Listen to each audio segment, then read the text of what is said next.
Hello. Oh, hello, hello, hello. There I am. Okay. We're going to start again as quickly as we can. I'm looking for someone who can gently but firmly round up our folks that are meandering back into the assembly hall. So,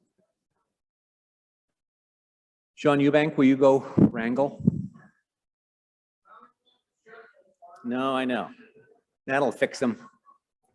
They'll be sorry they weren't here now. Yeah. So there, yeah, send a big old assistant to the bishop. So there. Can I invite you to, it's one thing to sort of hear about a food truck ministry and it's, yay, they're here and that sort of thing, but it was another thing to actually enjoy the food, which I thought was remarkably good. So yay. So well done, Fed Up Ministry. Nice work, because it was a toss-up. It could have gone either way, but it was really very, no, I'm kidding. It's always good, but you just never know until you try it. So thank you very much, Pastor Taylor McCants. All right, and as we are gathering, we need to offer a profound apology to a couple of folks whose I just didn't have them. It's on me. I went through this and edited, and I left out a couple names that I need absolutely to lift up now. First one is in terms of members serving on Synod Council. Rusty Ward is a member of our Synod Council, and just a really, we are grateful for his presence and service, and I just, sorry, blanked on that. So Rusty, sorry, and we're glad you're here, and no, I hope we're okay. Sorry, that was just me being a doof. I also wanted to, in terms of directors, I also needed to identify Pastor David Hively, who is our director of our ELCA coaching network. And so we're very grateful for that work. And David, thank you. And again, sorry, just my eyes didn't catch it and I apologize. So that's it. All right. I also want to, and I'm going to call the meeting to order in just a minute, but I'm also going to pull a name from the folks in the basket. Woohoo, I know. The drama builds, the tension so thick. You could cut it with a knife. Yes. There are a large number of entries here. I'm going to read this name, and then I want you to wave your hand, and Pastor Dana Runestat will go get you the book, and you can say hi. Carol Latimer. Yay, woo, Carol.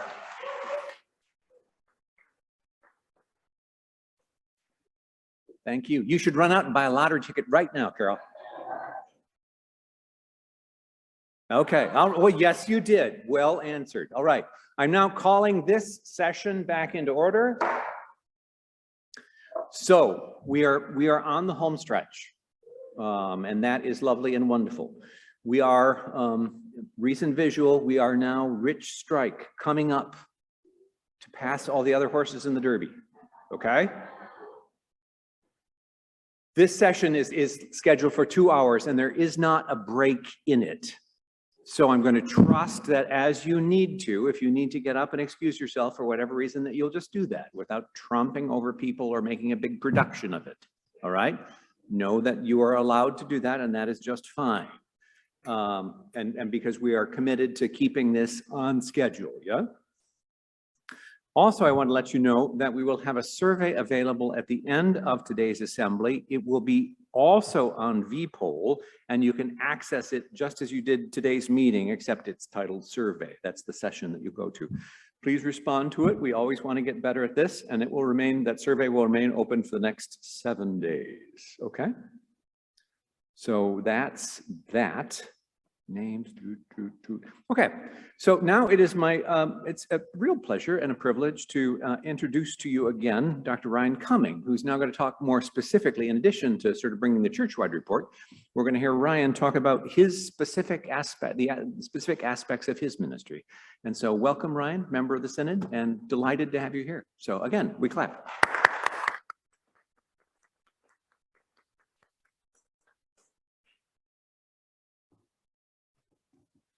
We can save a little bit of time with introductions doing double duty, but if you're not sick of me by yet, give it about 15.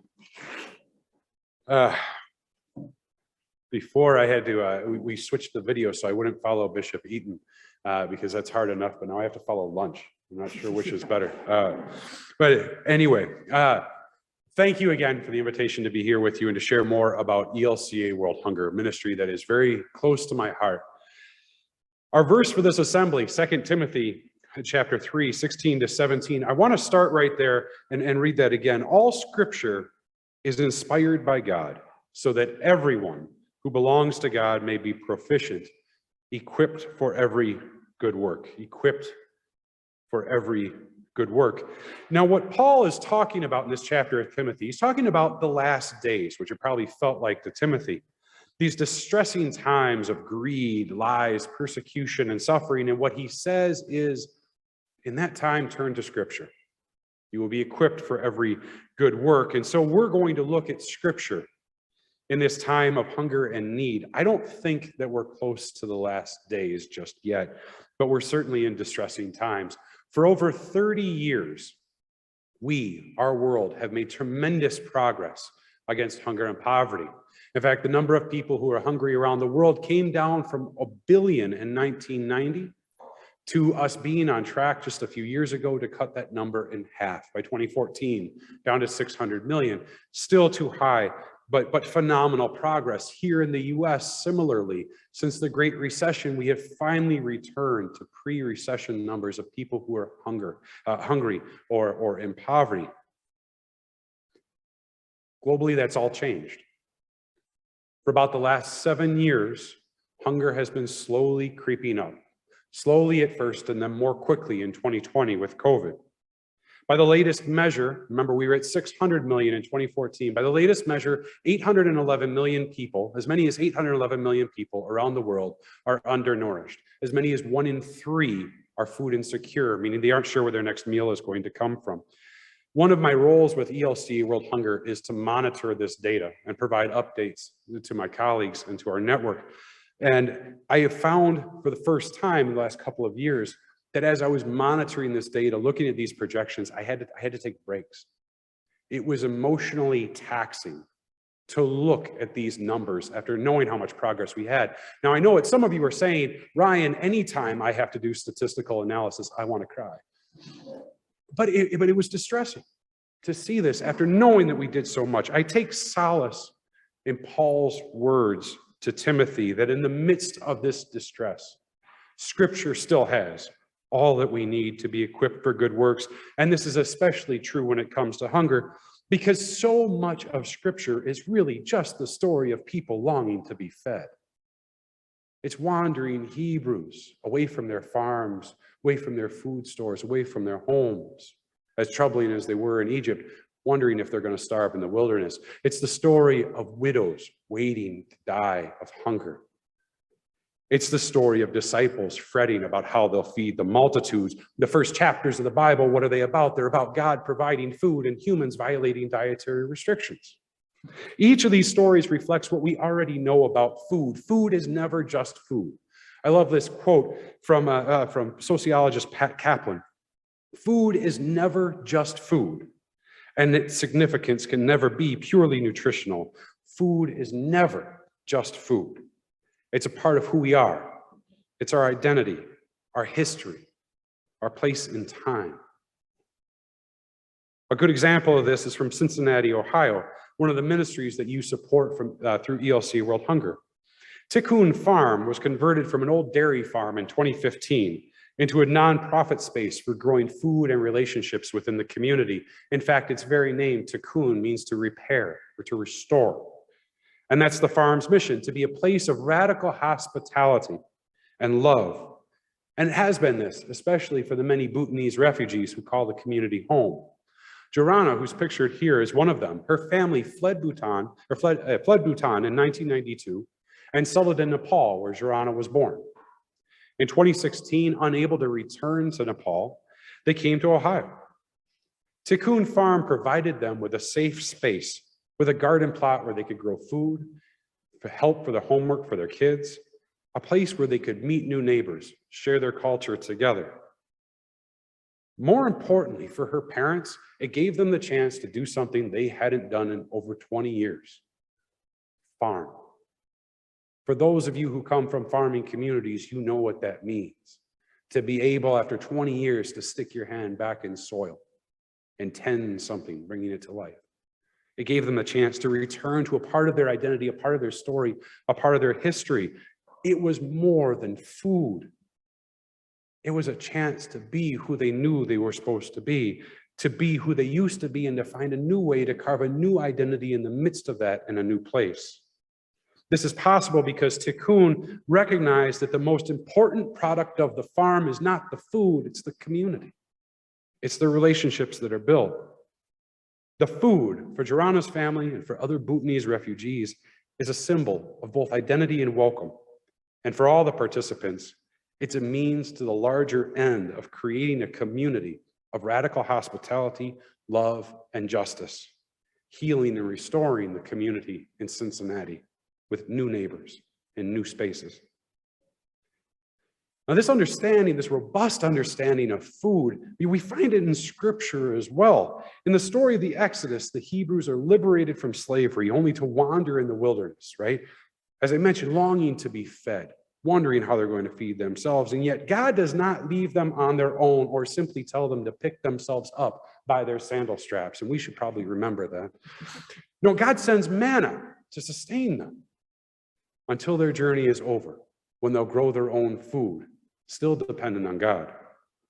This manna is not just a means to feed, but a means to create a people who will feed others. God is not merely feeding, God is creating a people in part through food. When future generations stray from this plan, they're reminded of this by the prophets. Through their calls to justice, God reminds the people, I fed you so that you would be the community of justice and memory and love that the community needs. I nourished you so you would nourish the world. This is why the work that we support as Church Together, work like that of Tikkun Farm, is never just about food. The ministries that we support have the long-range goal of transforming communities and reducing barriers. As it was in the times of the prophets and still is now, hunger is not a problem of calories, but of justice.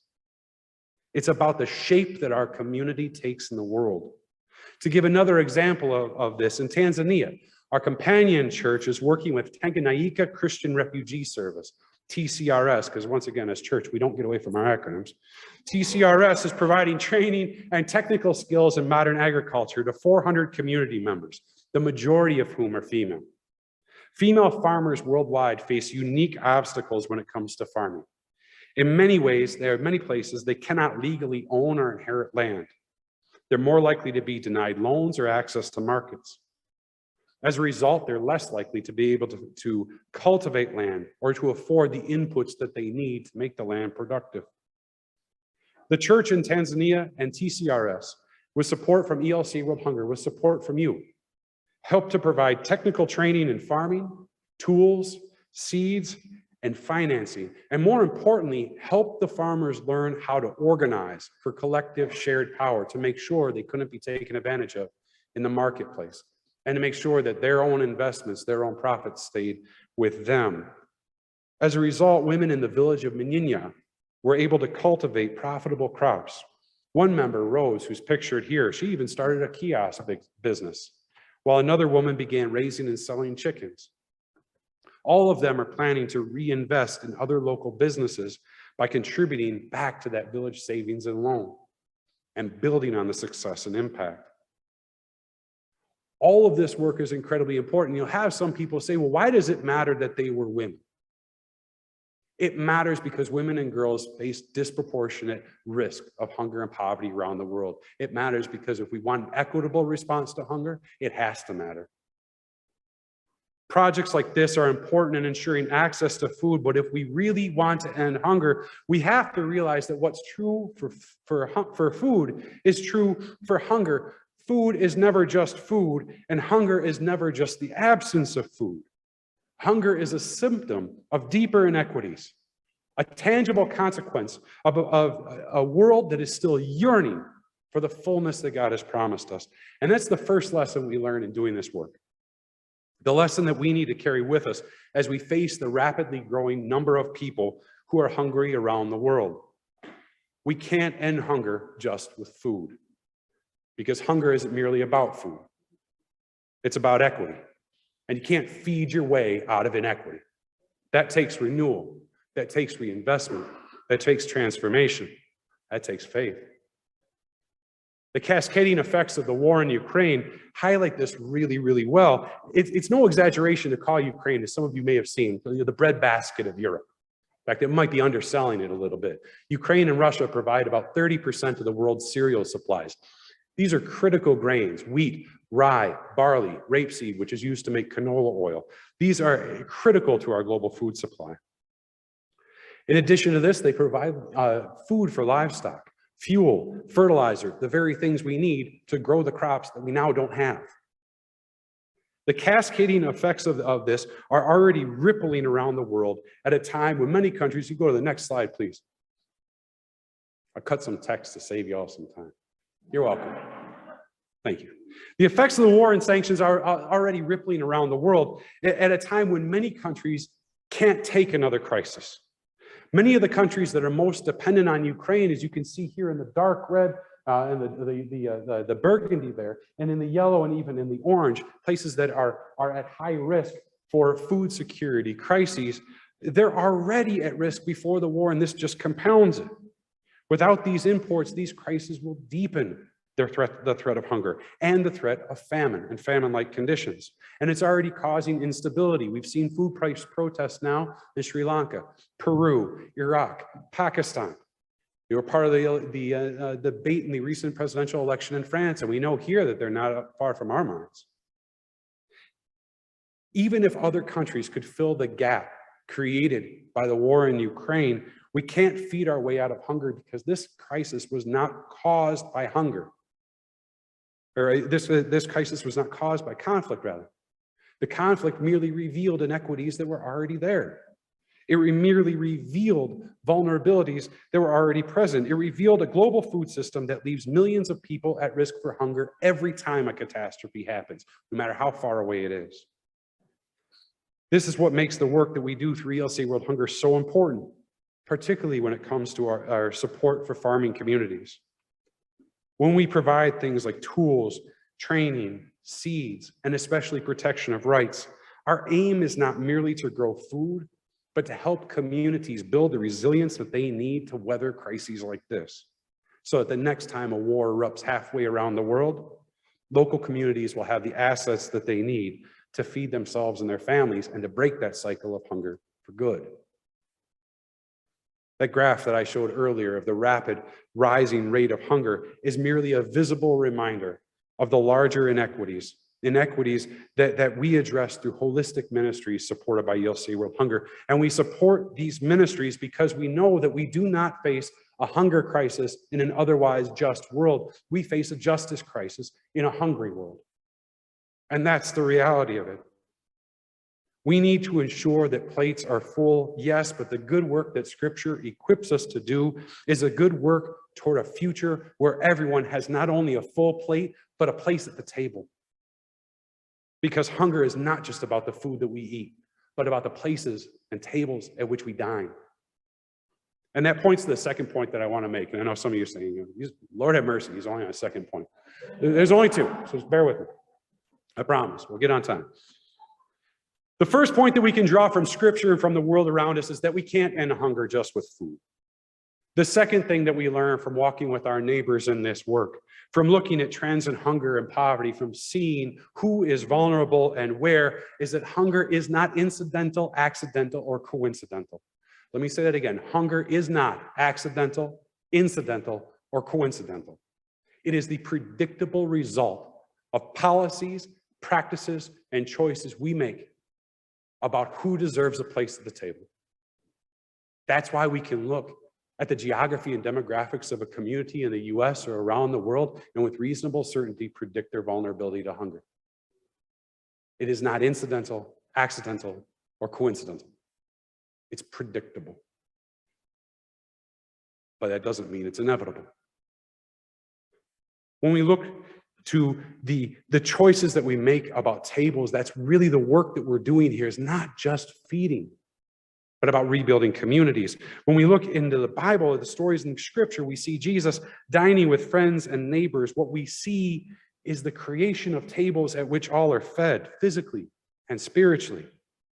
We see welcome extended to those who would normally be locked out. In Paul's writings, we hear descriptions of banquet meals in the early church where rich and poor, enslaved and free, dined together, even if Paul had to remind them at times about their obligations to one another. We see a church formed by and giving life to a new kind of table. The gifts that you give to support ELCA World Hunger are investments in building and rebuilding these kinds of tables. The tables at which all are welcome and at which all are fed.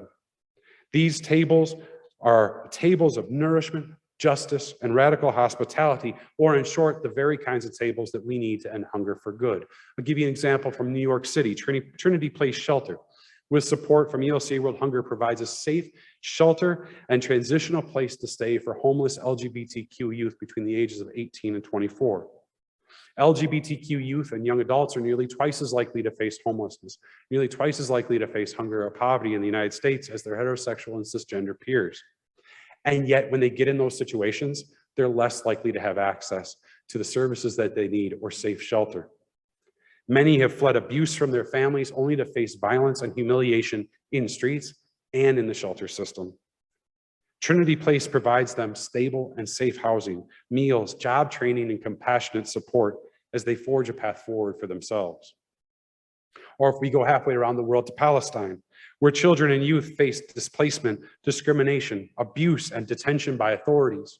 One of our partners there, Defense for Children International in Palestine, provides legal support, psychosocial care, and vocational training to marginalized young people. Through these services, they help to ensure that the rights of young people are protected and that they have access to the care that they need to thrive now and into the future.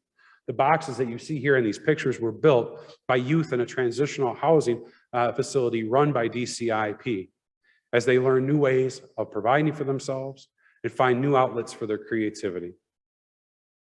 In Bangladesh, to give another example, young adults with vision impairments have found a place of welcome, care, and opportunity through the Visually Impaired Rehabilitation Center run by our partner, RDRS Bangladesh. Here, the residents learn Braille and life skills. They get the support they need to complete their formal education, and they learn new skills that will allow them to get jobs when they leave and transition to life on their own. One of the students, Muni Akhtar, pictured here with her jute handicrafts. She had vision impairments and didn't realize that there was a place for her before coming to the center. And she said to us when we heard from her, she said, I want to break the misconceptions that people hold about us, hold about people with disabilities. I want to let people know that visually impaired people can do well for society just like others if they get the opportunity.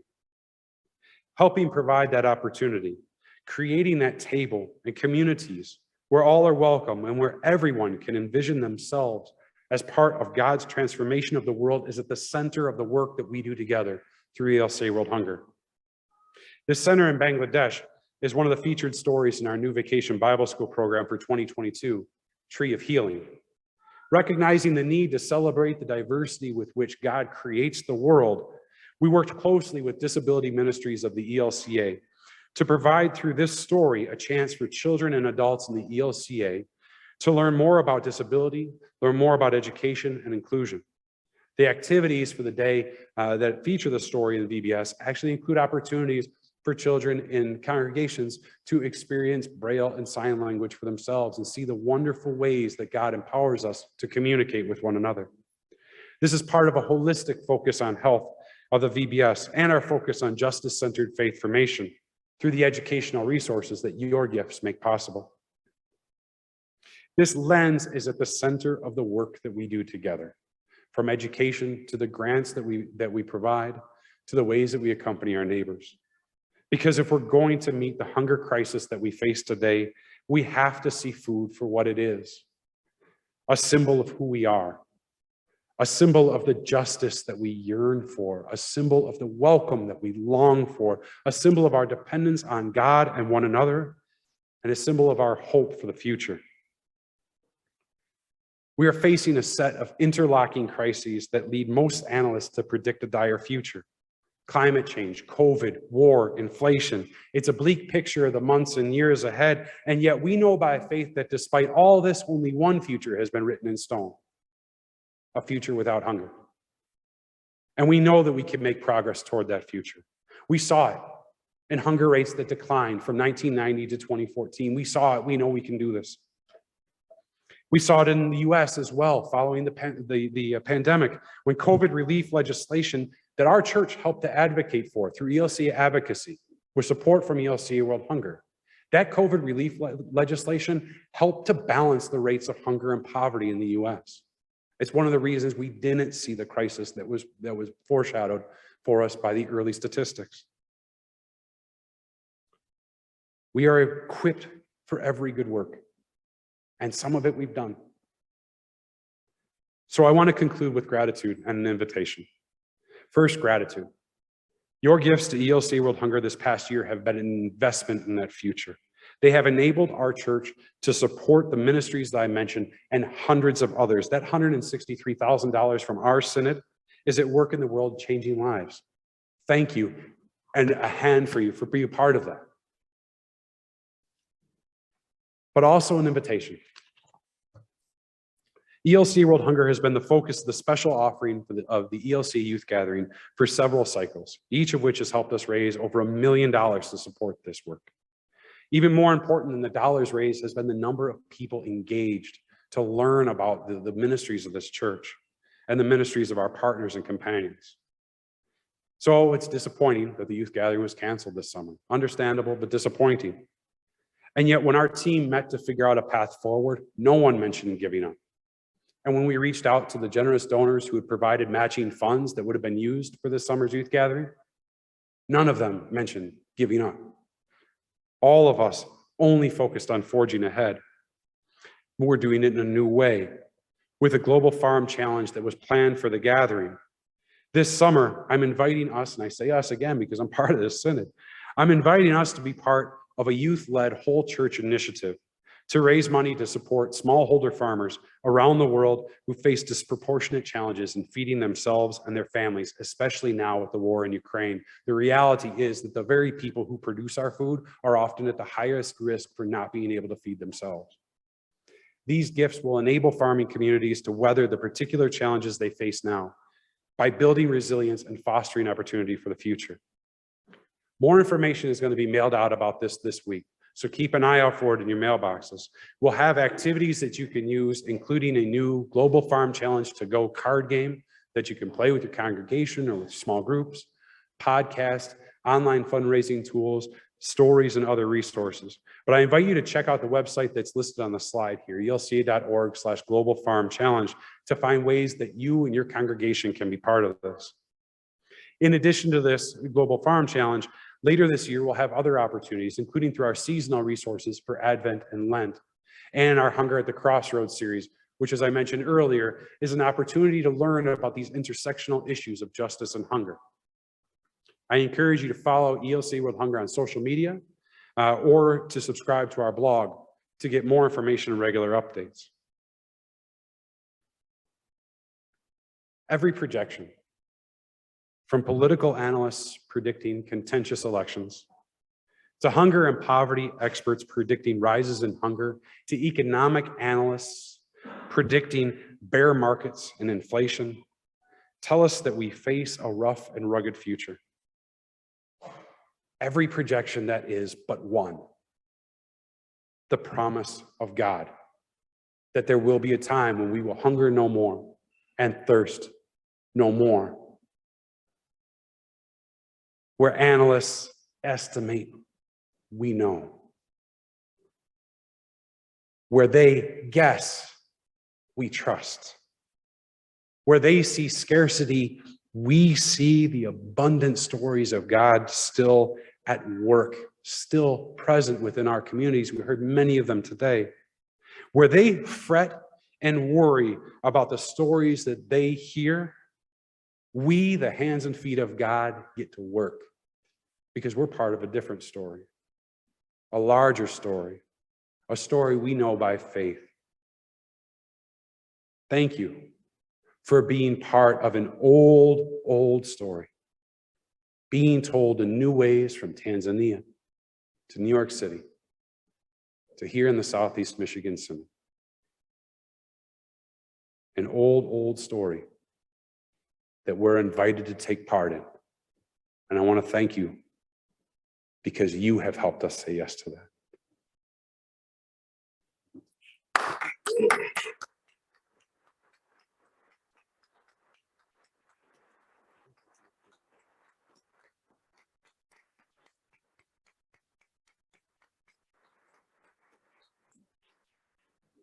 Ryan, I'm profoundly grateful that you're here with us and so proud that he's from Southeast Michigan. Woohoo! We've got time for about 2 questions if there are, if you're okay with that. Yeah, I'm fine. Yeah. If I don't know the answer, I'm good at We'll making up. make it up. So, yeah. So, any questions for further? I see Pastor Carey moving assertively to a microphone. A tall microphone. There Lori Carey, Trinity.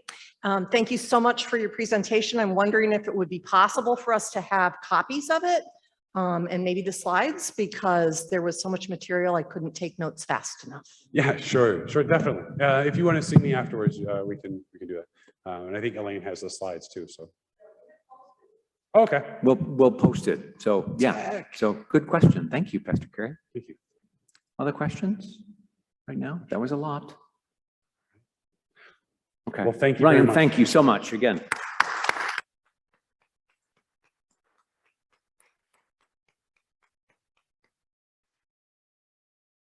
All right.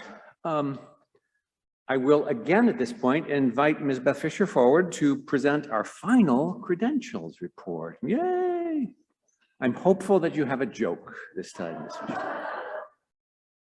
I had a joke, but I don't remember it. I might need to ask Pastor Jen Kiefer to come up and tell a joke.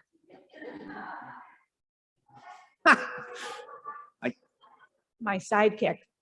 Right. This is from my 6-year-old. Knock, knock. Who's there? Mustache. Mustache. I mustache you a question, but I'll shave it for later.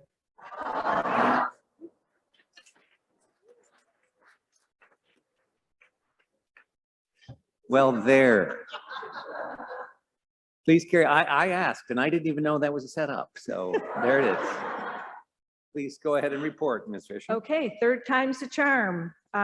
We have 205 total voting members, 80 clergy and 125 lay voting members and we have a total of 226 total registration. Excellent. Thank you. Thank you. Thanks, Ms. Fisher.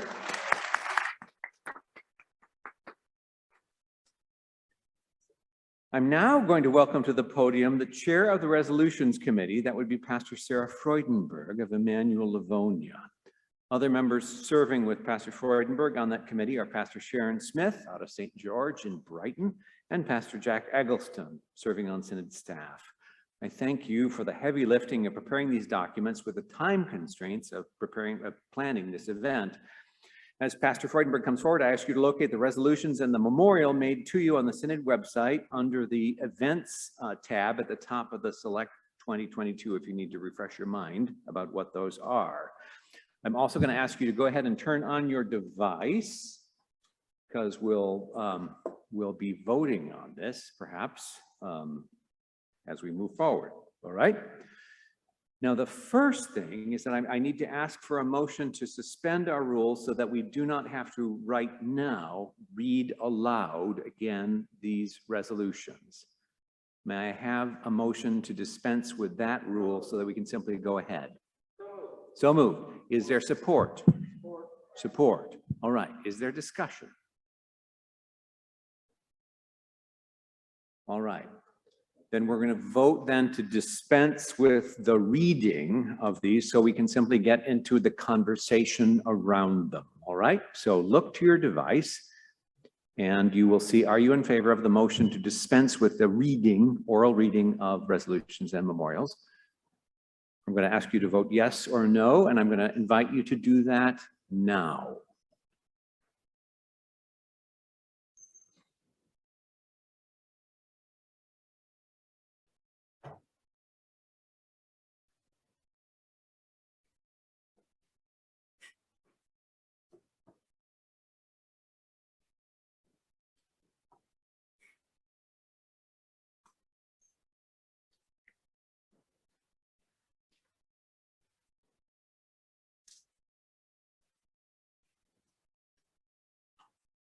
Are votes coming in, Mr. Watson?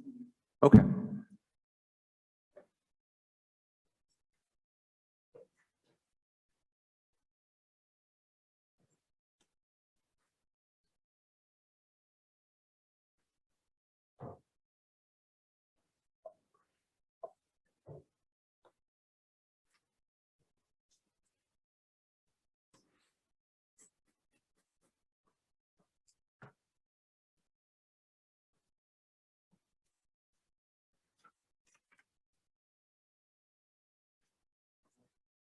Sorry, countdown. All right, I'm going to close this poll in 5, 4. All right, see, I saw a hand behind you, yes? Nothing? Okay, we'll wait just a minute to see if we can get something there.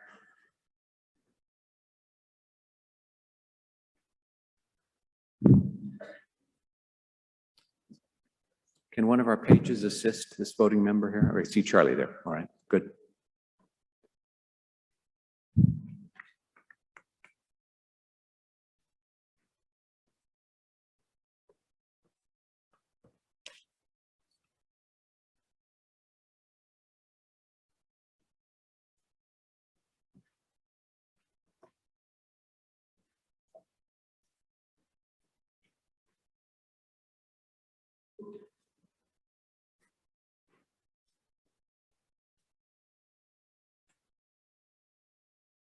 Are we making progress there?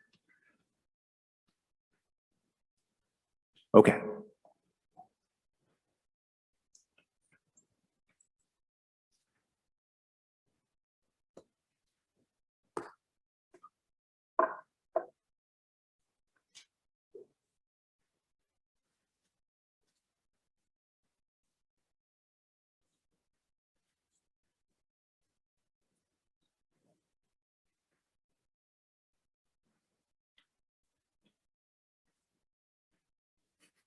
You're being very patient. Thank you.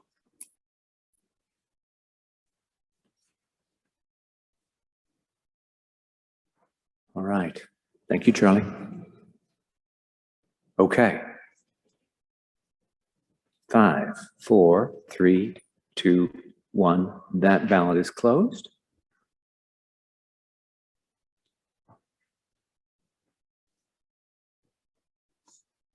Thank you very much. And the answer as to the question about dispensing with the reading of resolutions, yes, 165, no, 3. So we're going to dispense with the reading and just get at the conversation, all right? So there are microphones there in the center. Here's how we're going to do this, all right? The rule is that you will address me, the chair, all right? This is not a conversation across pews, but to me, the chair, all right? State your name, the congregation, and the city, and whether you're speaking for or against the resolution. If you are speaking in favor of the resolution, please line up behind or alongside the green microphone 1. If you're speaking against the resolution, please line up along the red side. And again, Pastor Eubank will wrangle you if you get out of line, which nobody wants to see, I promise you.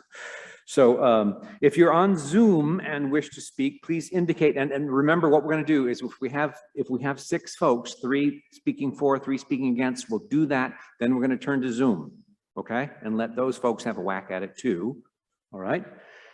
And so that's how we're going to do. And so we can't call the question until we have had our Zoom members an opportunity to speak. With me? We talked about that this morning, yeah? You have a maximum of 3 minutes to speak, and we'll be keeping track of that. And our parliamentarian, I believe, is charged with helping you keep track. And then once we have folks here and on Zoom be able to speak, at that point, then it is possible to call the question, and then that's a vote, okay? And we'll vote. But that's a vote parliamentarily that we need to take right away, and then we'll move forward. Also, to be clear that our rules of procedure states that any resolution or Synod Council action items which cannot be considered due to lack of time in the agenda will be referred back to Synod Council and will report to you at the next Synod Assembly. So there. All right, I turn now to you, Pastor Freudenberg. Welcome. Thank you, Bishop Chris.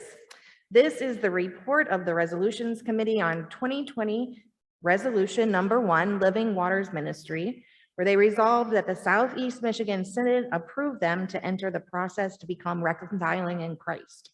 The Resolution Committee recommends adoption of this resolution. Okay, that's about Living Water Ministry. That's our camping ministry over there in Stony Lake, New Era, Michigan, to begin the process of becoming a reconciled in Christ ministry. I invite you now, if you have comment to that, to come to the microphones.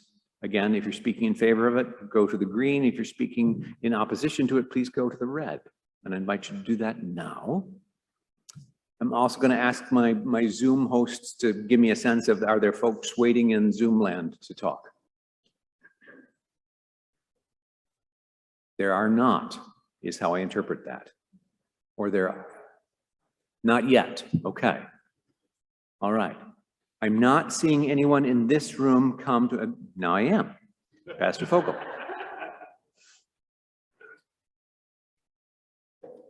Okay. I don't write down notes, otherwise I'll wander. Will Pastor you introduce, James? oh, you got it, sorry. Yes, I'm going to, give me a minute. I'm Pastor James Fogel from Celebration Lutheran in Westland, and I regretfully have to speak against this. The question was not, is this the right thing to do? It is not, that's not a question. The question I have is this the right time to do it? We are, there's a saying, you have to have a Bible in one hand and a newspaper in another. I don't know who said that, maybe it's just me, but we need to look at what's going on around us politically. As you can look in the newspapers, organizations that have decided to engage in certain partisanship, especially when it comes to homosexuality, of which we Americans are very puritanistic about, have discovered that there have been negative financial consequences for this. You look at school boards, Disney, Netflix, all that kind of thing. My question and my concern is that at this time in history, is this a good business decision or a bad business decision? 3 or 4 years, and I know that you don't like to look at Living Waters as a business, but it kind of is. It's a ministry, but 3 or 4 years ago, no problem. If it 3 or 4 election cycles from now, probably no problem. But it will become I don't know. I'm kind of wandering already. Anyway, the problem I'm worried about is, will this have a negative financial consequences right now because of the way that the country is going right now, and that might it be better to hold off on this for a few years until all the stuff that's going to happen in the next election cycles takes care of itself? I mean, we're really good at making bad decisions for the right reasons. For example, we made it very clear that the church wasn't essential. So of course now people have believed us that church is not essential, and so it's affecting all of our congregations. But I really believe that we need to hold off on something like this, at least for a while, to figure out where things happen. I'm just so worried about what the financial consequences might be for Living Waters Ministries. And I have no time, and thank you. Thank you, Pastor Fogel. I see other folks now approaching the microphone.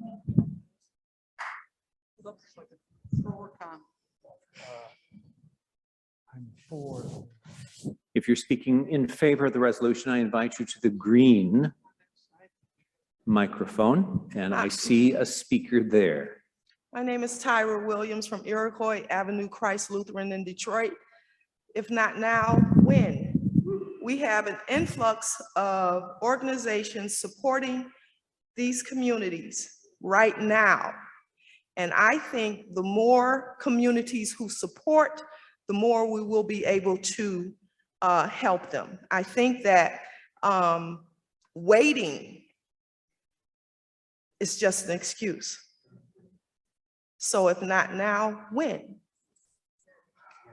Thank you. Please. Please. I see microphone 1 again. Pastor Elizabeth Friedman, Lord of Light Lutheran Church and Campus Ministry in Ann Arbor. So I'm going to try really hard not to ramble. We know that suicide rates among teens and young adults are very high right now, but that they have been high for a very long time. We also know from some data that you all can Google just as well as I can, that among LGBTQIA plus young adults and youth, faith is actually not a protective factor against suicide.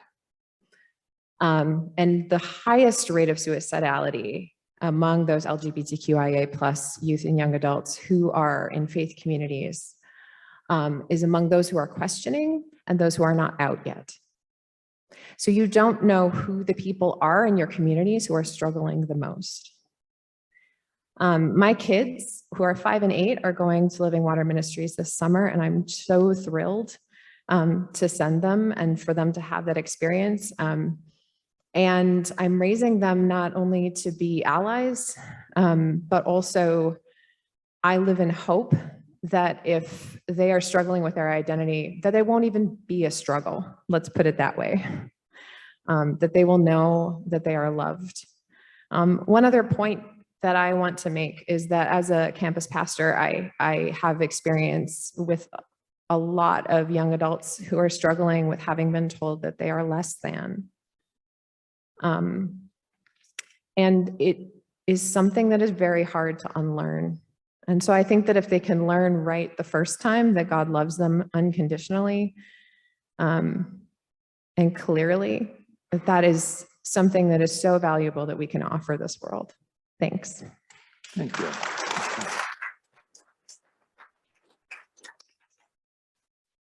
I see a third person approaching the speaking in favor of. If there's no one who's going to speak in opposition again, I will welcome you to the microphone, sir. Good afternoon. My name is John Wall. I'm a member of Love Rising Church and also a member of our Southeast Michigan Council. To me, putting this off for even 2 minutes and thinking, gee, maybe there's something to this, is like the idea of thinking, well, I'm concerned about my own food security, so maybe I shouldn't give money to somebody else. It's so basic. And as a senior member of our community, and one who in my teenage years went through a spiritual violence in the Catholic Church because they told me that since I was a queer kid, I was going to hell. And we need to change this whole idea of this or that. We're either for positivity or we're not. We can't be for Black Lives Matter if we are against LGBT rights. It kind of goes on and on and on. Thank you. Thank you. I'm going to look up now to see, are there folks waiting to speak on Zoom? And I think the answer is yes. So we have one person waiting to speak in Zoom, and I have also something in the chat that I've been authorized to read, so I will do that first. all right. All right. And is this a comment in favor of or in opposition to? In favor. Okay, please go.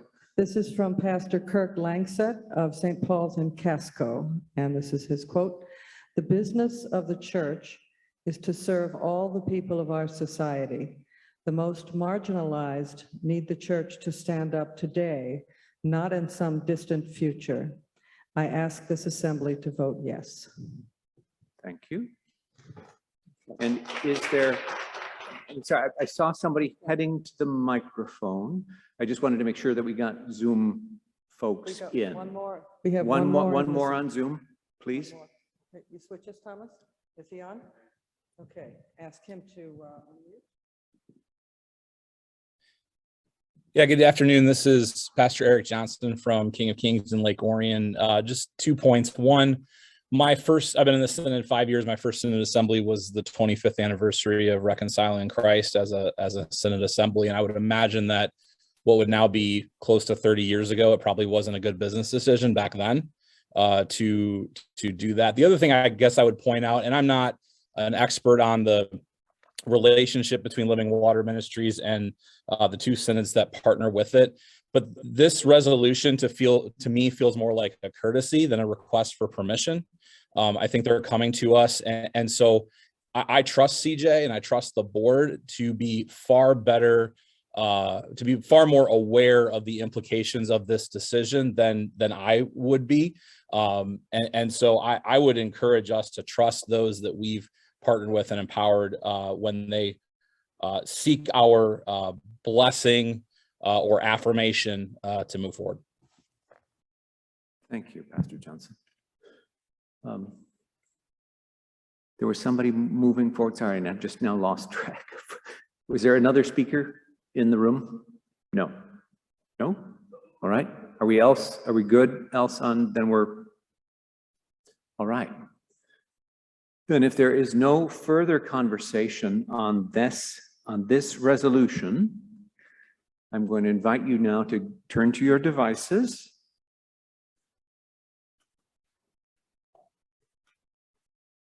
And we're going to have this ballot up just momentarily. I'm saying that because I don't have it yet, so I assume that we're going to be able to vote. So hold on, we'll get there.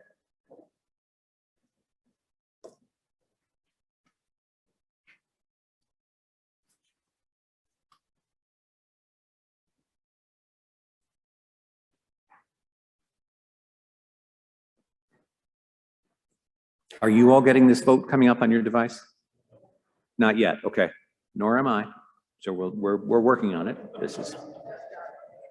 I know it's coming. Oh, yep. There it is. See, it's like making sure that your food comes by getting up to go to the bathroom when you're in a restaurant. Okay. Okay. You have now on your device, I hope. Are you in favor of the motion to adopt Resolution 1? That is the resolution involving putting Living Waters Ministry on in the process to become a reconciled in Christ ministry. Is that a fair Correct. characterization of that? All right, you've got that up on your device. I invite you to begin voting now.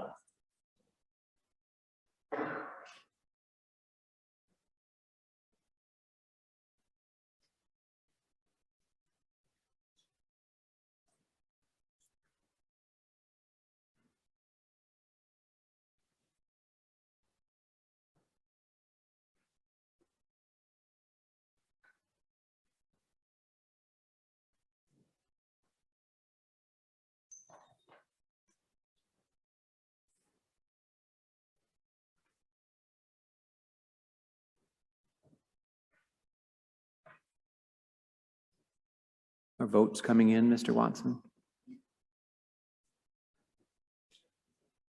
Okay. All right. We're going to just give another moment. And Charlie, I see we got a problem here. Okay. We have an opportunity. We don't have a problem. We're going to get it sorted out.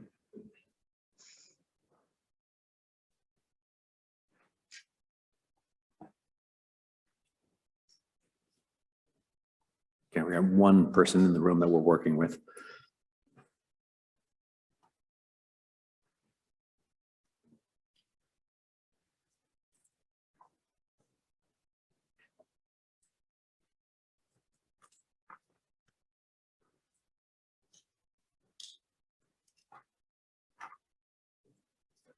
Okay, we good?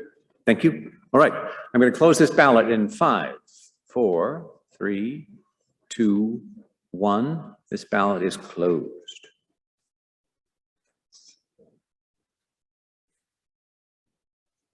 Thank you. Results of this ballot for Resolution 1, Living Water Ministry becoming on the path to a reconciled in Christ ministry. Yes, 163, no, 8. The resolution passes. All right. Yeah.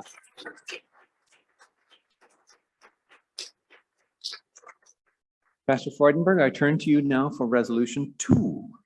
The report of the Resolutions Committee on 2022 Resolution 2, Compensation Equity, where it was resolved that the Synod Council be directed to develop equitable compensation policy, that it be established as policy regardless of rostered status or other marginalized identifiers, and to develop a task force to develop recommendations.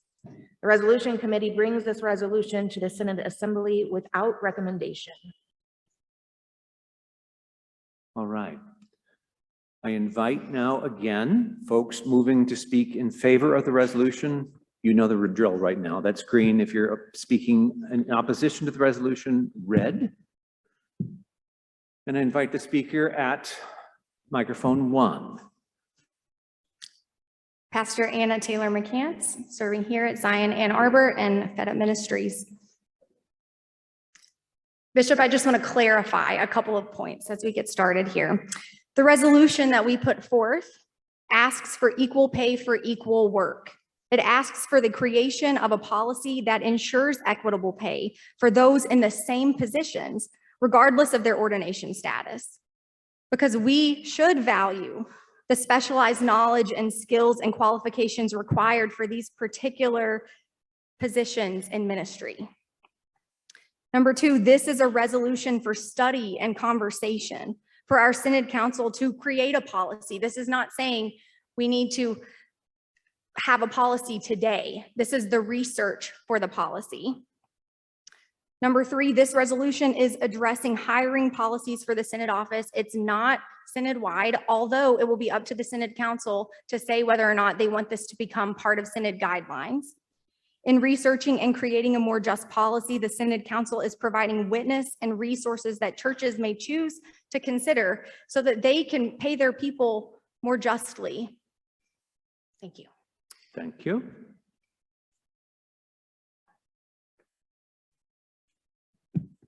Again, at microphone 1. Hello, I'm John Cummings from Grace in Action in Detroit, speaking in favor of the resolution. I just want to say on a level I can relate personally, I'm proud to be part of a synod whose guidelines have chosen to extend equitable pay to all rostered ministers, and many synods don't have that. And I'm a male pastor, married to a female deacon. And so I think this is a step towards creating, we need to take a step further. And this is a step towards creating equity for all and really recognizing that all forms of ministry, whether it's rostered or not, are of equal value. I also think there is a reality, this happens when we don't have a clear policies around equity. There's a racial reality to it too. And we have a reality currently where there are discrepancies between people getting paid in the synod between race as well, especially around the assistant to the bishop position. And so I think by creating policy, that's how we if we don't have policies, the reality is it's our society of our institutions that are ingrained take over. And so if we can create policies that are intentional, that's how we can address that and move towards reconciliation. And I would finally just say that Grace in Action Collectives, which is a nonprofit associated with Grace in Action Church, is currently in the process of creating an equitable pay model and doing a lot of research. So we could also be a resource should this move forward in connecting with organizations that are doing that kind of work and trying to create equitable pay models. Thank you. Thank you.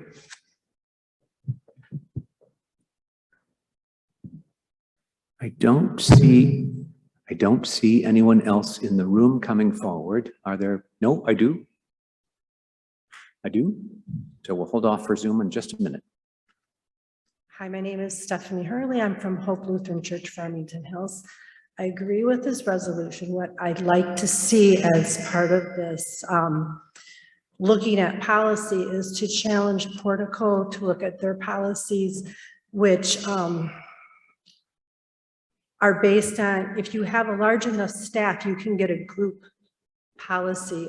When you're looking at compensation, it's just not salaried. It includes health benefits, retirement benefits. If you're looking at equitable compensation and to, you know, pay or to provide portico benefits for just your rostered leaders, but your other full-time staff members, you can't do that because you can't afford it. There's an inequity just built into the system. And at Hope, we were meeting with Portico, looking at how can we provide this for our staff? And we didn't meet the criteria of having enough staff to be able to have group benefits. And we know that individual benefits are much more expensive than group benefits. So I challenge our synod to look at, can we be bound as a synod of a mass of employees to get group benefits through Portico? And it will require,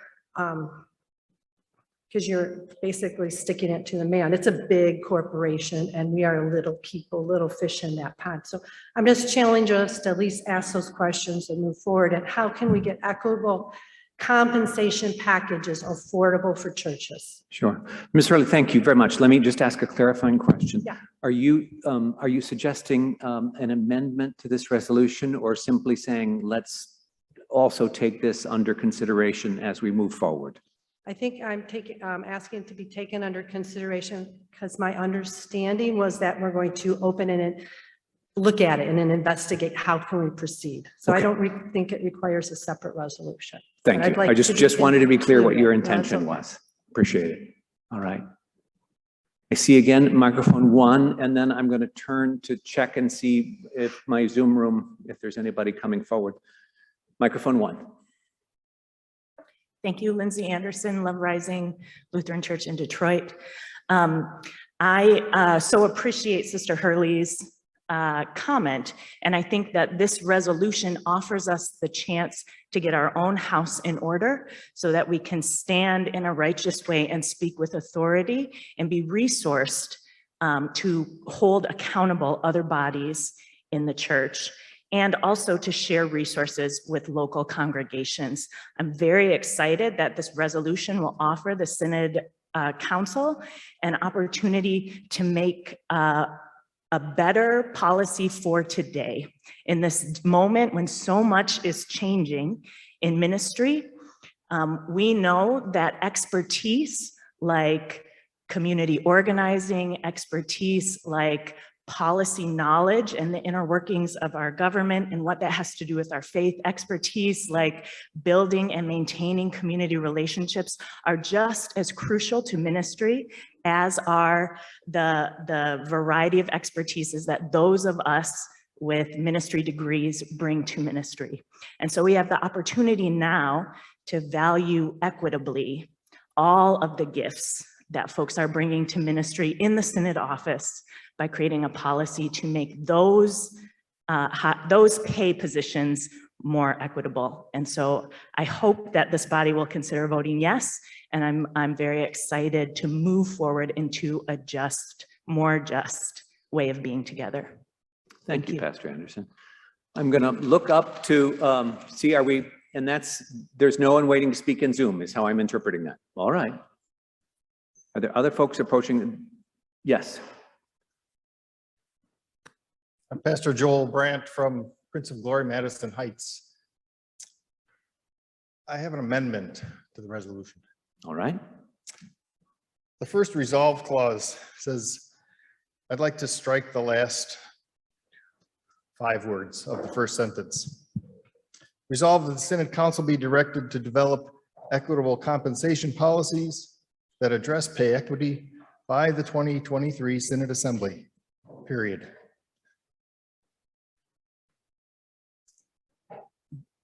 So, and then I'd like to speak to it if I could.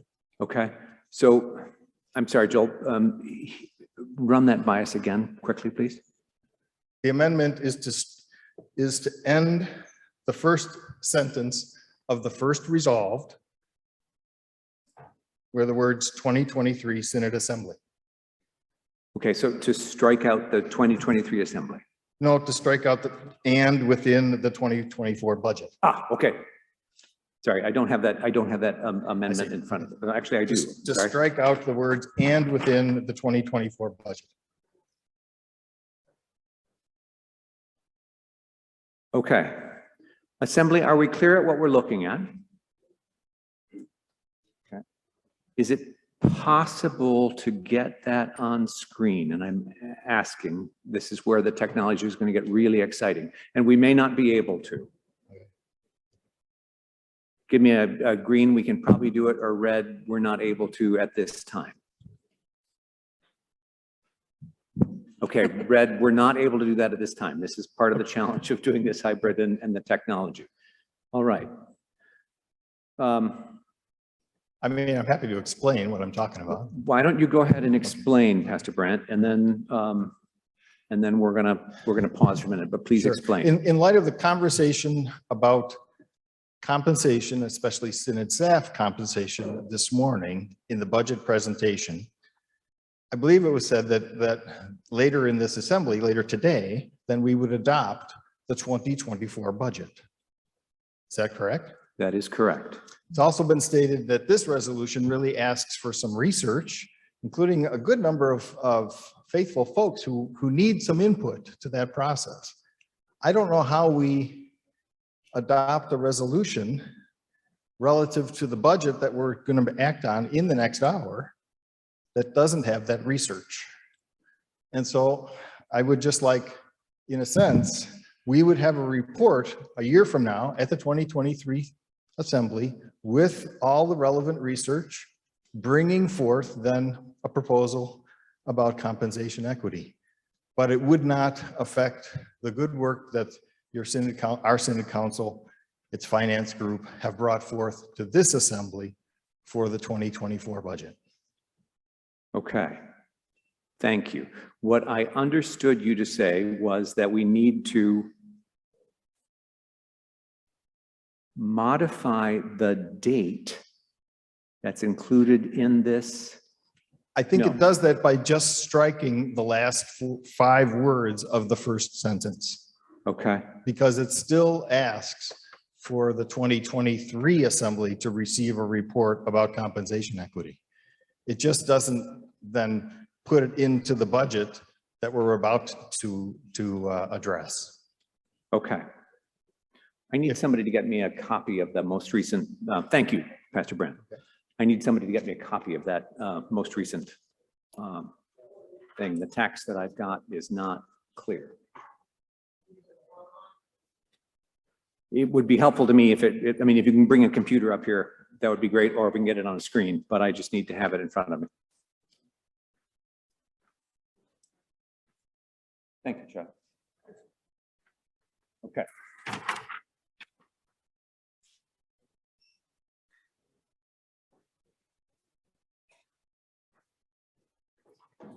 Okay.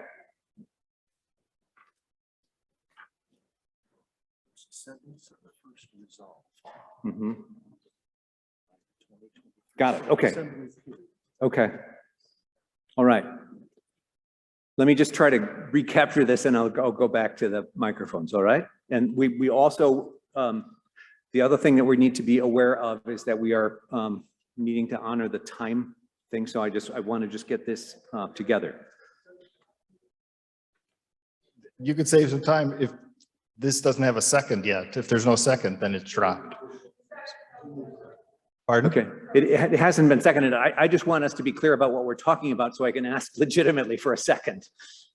So, okay. Yeah. So that resolved that the Synod Council, the first resolved, and that's all that we can talk about on the floor, that the Synod Council be directed to develop equitable compensation policies that address pay equity.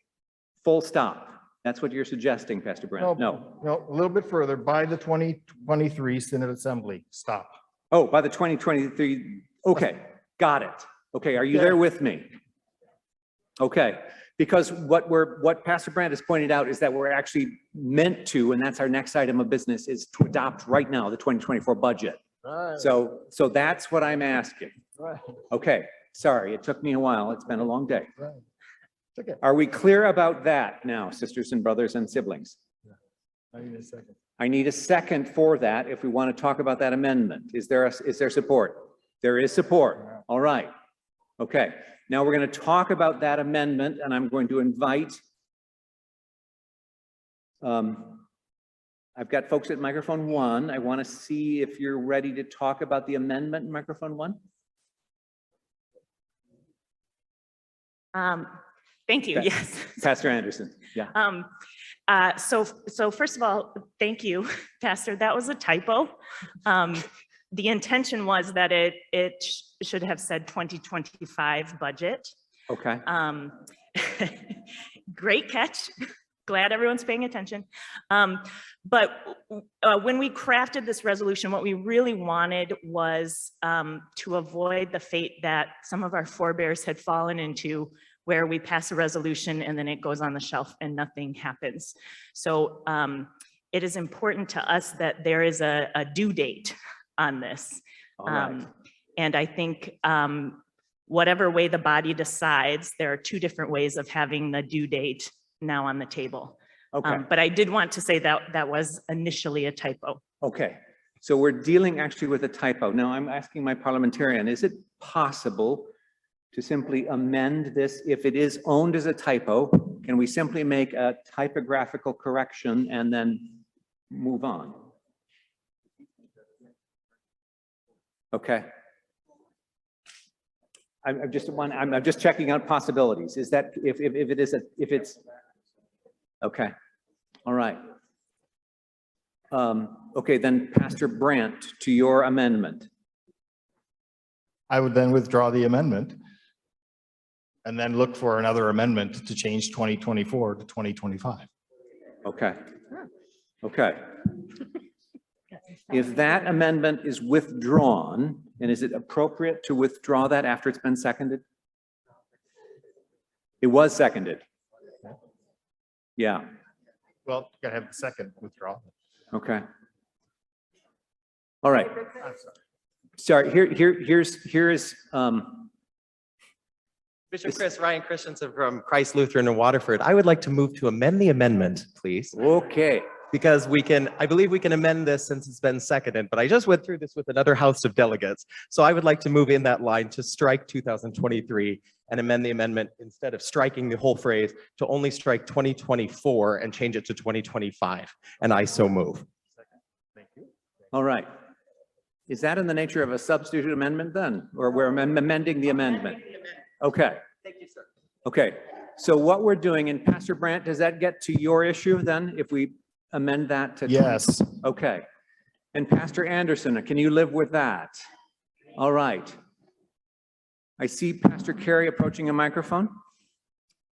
Pastor Lori Carey, Trinity Lutheran Ann Arbor. I just have a question. Yes. After we pass a budget, so say that this passes, the resolution, and so a study group convenes and details are worked out. Can we amend budgets after we've passed them? I mean, because we're going to vote on a budget that's still a couple years in the future. We cannot amend a budget. My understanding, and my parliamentarian will rein me in. My understanding is that the budget that we are meant to look at, and we're going to do that directly after we do this vote, is the 2024 budget, named because it ends in January 2024. We're all clear on that. Once we adopt that budget, that becomes our sort of governing plan for how we spend. Now, it is possible in the interval for Synod Council to amend that budget. Synod Council, in the rules of procedure, has authority to act on behalf of the Synod Assembly in between meetings of the Assembly. So it is possible, Pastor Carey. And then I just want to make an observational comment, and that I felt really convicted during the presentation of this morning about Synod staff being under guidelines. And even with the proposal, we still have a way to go.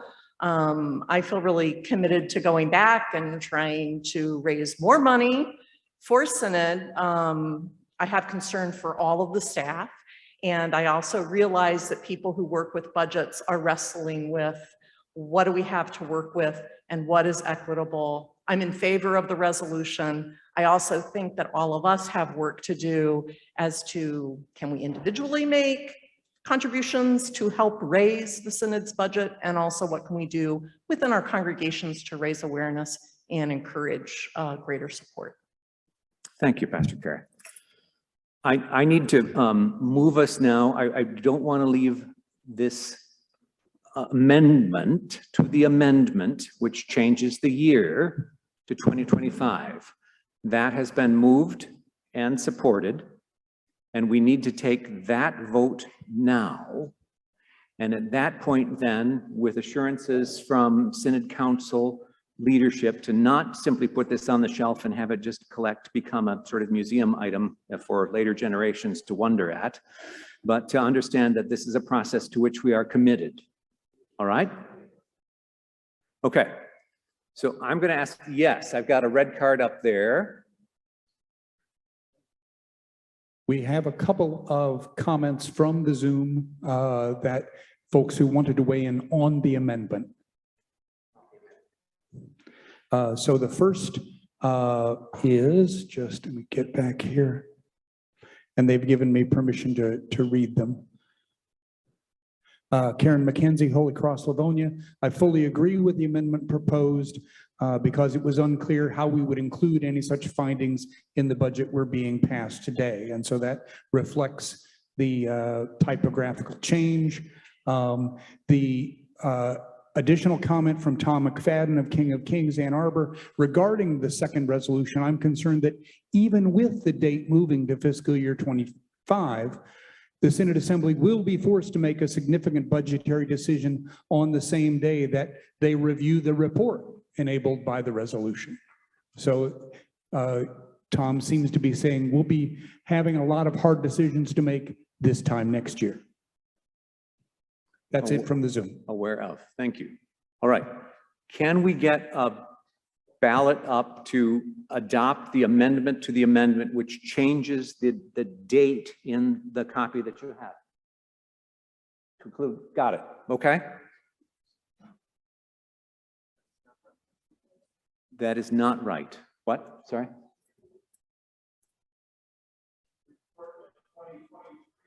Yeah, it's these numbers are so tricky that it's to report at the next Synod Assembly, that's 2023, for the 2025 budget.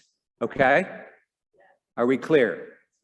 I'm so impressed that you're tracking this. Okay? So it's the 2023 Assembly, our next Assembly, to report on the 2025 budget. All right? Okay. So now I've got on my phone, are you in favor of the motion to adopt the amendment to resolution 2? Are you there with me? Okay, not over there. Can I get a page over there? Would you raise your hand again, please? Someone on that side of the room, Carm? Okay. If you've got that resolution in front of you, I ask you to please vote now, yes or no, for that amendment. It's going to change the date and give us a clearer path forward in terms of how we're hoping to manage this. Please vote now.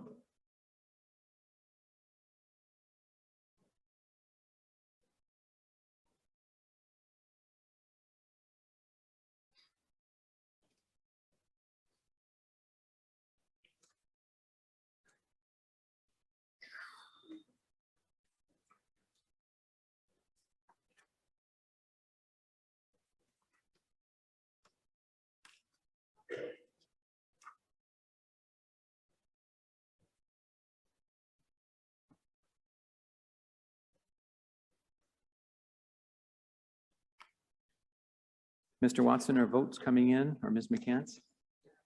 Okay, I'm going to give this just another couple of moments.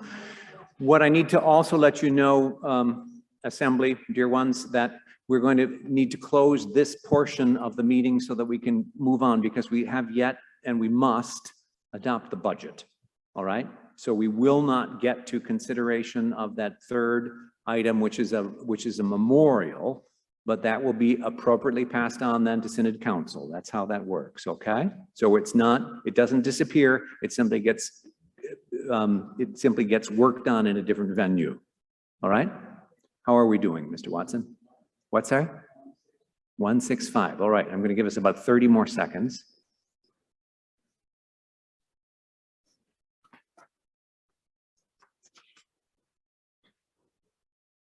There was meant to be, and I'm exercising my authority as a chair, there was meant to be a breathe and stretch break in place here in between the next item. What we're going to do is we're going to move right to the consideration of the budgets, I should say, and then in between the end of this meeting and the start of worship, we're going to do that breathe and stretch break, okay?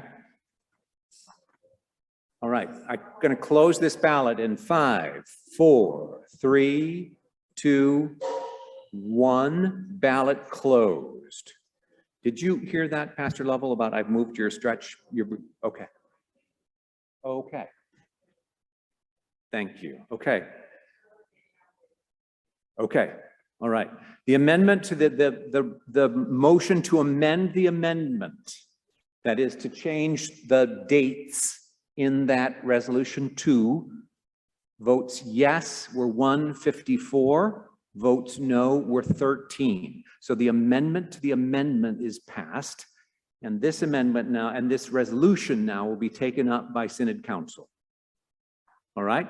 I thank you for your very thoughtful, very hard work on this. I really do. And we're going to now keep moving forward, but thank you for the level of engagement and thoughtfulness around that, okay? Pastor Freudenberg, thank you so much for managing that, and know that the memorial will be considered. It doesn't disappear, it simply goes to Synod Council, yeah? So are we voting on that resolution? We've got that, We voted on the amendment. We've got, oh gosh, Vote yeah, on the okay. resolution. Okay, we sorry, I snatched for the victory before we actually got there. We have amended resolution 2 as to date, and that was good work. We have not yet adopted that resolution. Now, Synod, here's the thing. I am absolutely prepared to take that vote to adopt the resolution. What that means is that we're going to have to work really fast then, just honestly with you, to adopt the next year's budgets. All right, Mr. Watson.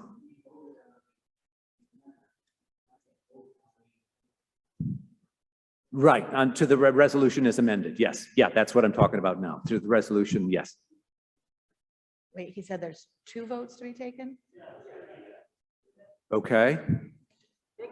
2 more votes? Help me out, parliamentarian. What's the first vote then? Mm-hmm.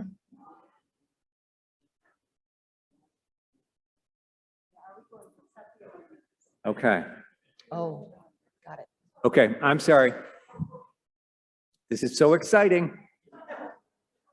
This is parliamentary democracy at its very best. Okay, what's going to happen now is that having amended the resolution and voting to amend the amendment, our next task is to accept, George, I'm looking to you for exact words. Our task is then to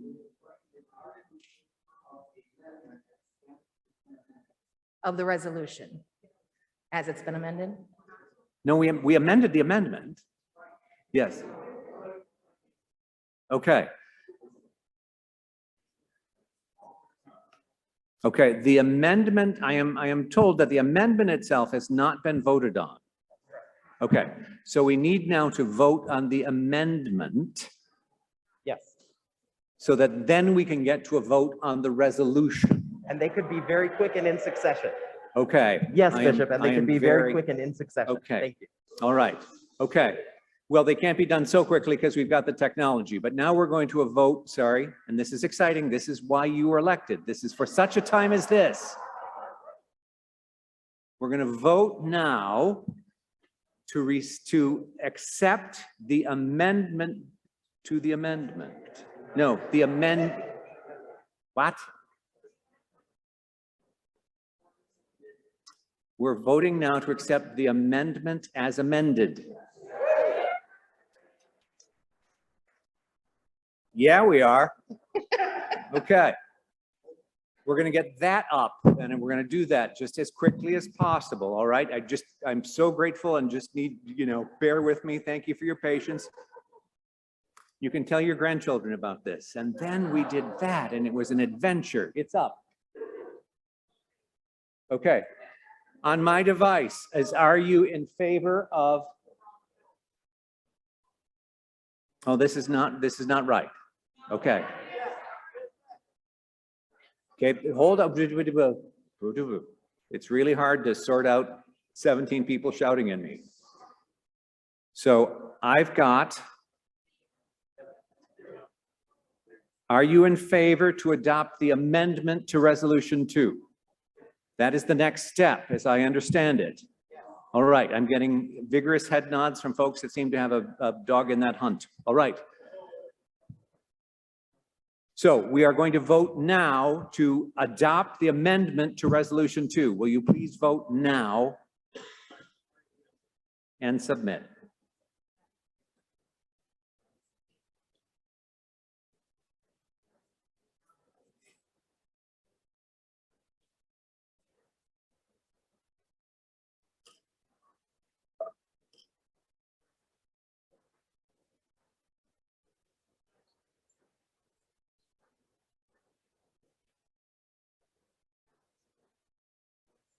$150 votes. All right. We're going to give this literally another 60 seconds, and then I'm going to close this ballot. And then be prepared to vote again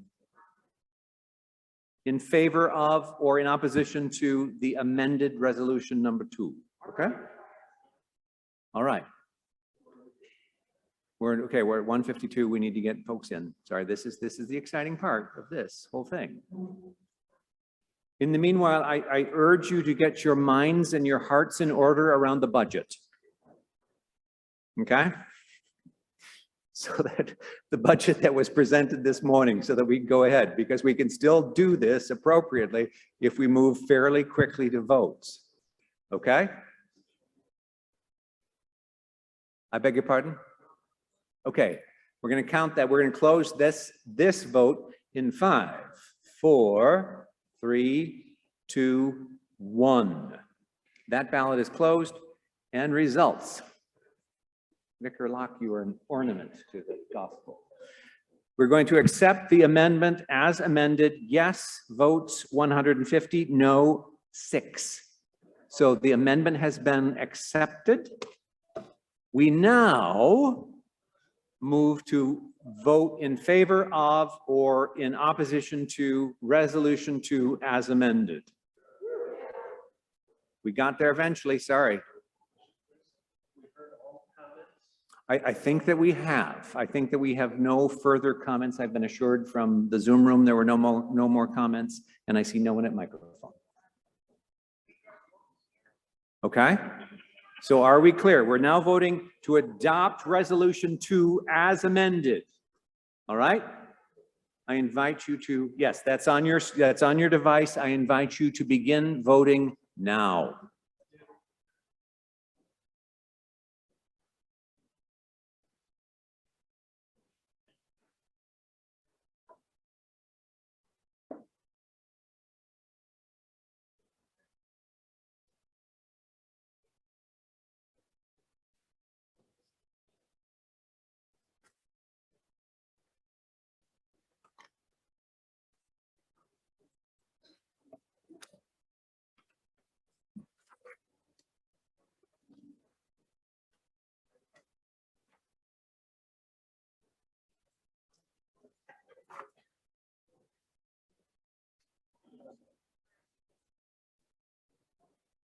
Okay, our votes coming in.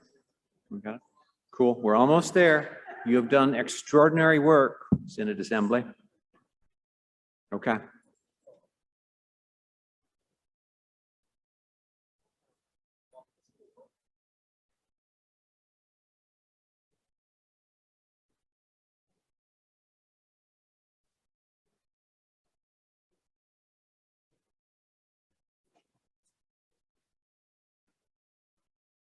Okay. All right. I'm going to close that ballot in 5, 4, 3, 2, 1. That ballot is closed.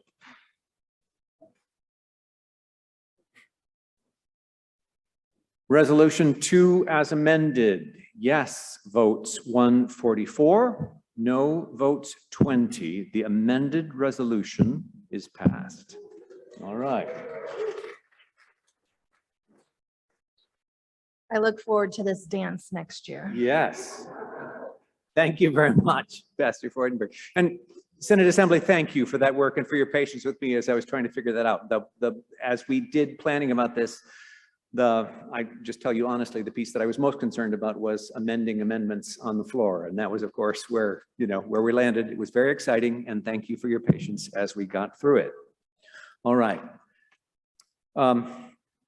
This is in no way comparable, but I invite you just to stand for just a moment and stretch and turn. And I'm going to invite Danielle forward at a certain point, but just take a break. You've earned a little stretch. It's okay. Don't leave the room. Don't leave the room.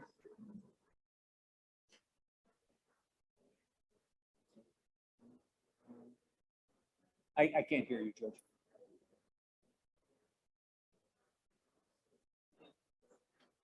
Okay. All right. Cool.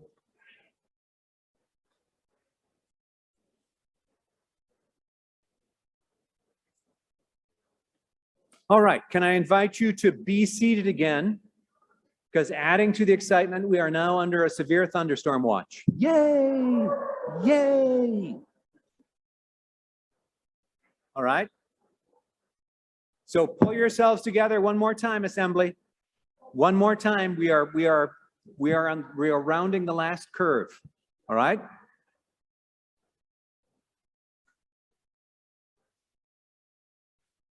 Okay. We are now going to move to the adoption of the budgets that were presented to you this morning. Remember that they are the 2024 budgets because both of them end in January 31 of 2024. We say budgets because one is our operating budget and one is the fund for mission. We broke those apart years ago to sort of give clarity to this process. I'm going to invite Ms. Valinda Vincent up to answer any questions if there are any. And as Valinda comes forward, I invite, I'm looking for a motion to adopt the 2024 operating budget. Move, support? Okay, good. Is there discussion?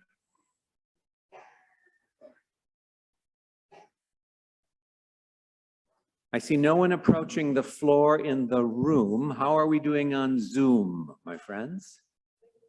That is, we have someone coming forward at Zoom. No, we're good. So it's a green, right? Green, that was yes. Okay, all right. I see no one approaching the microphone. I have been assured reliably that no one is approaching a microphone on Zoom. So, Synod Assembly, I invite you to prepare to vote on our 2024, that's next year's operating budget. Will you please go ahead? As soon as that comes up on your device, it just came up on mine. Will you go ahead and vote now?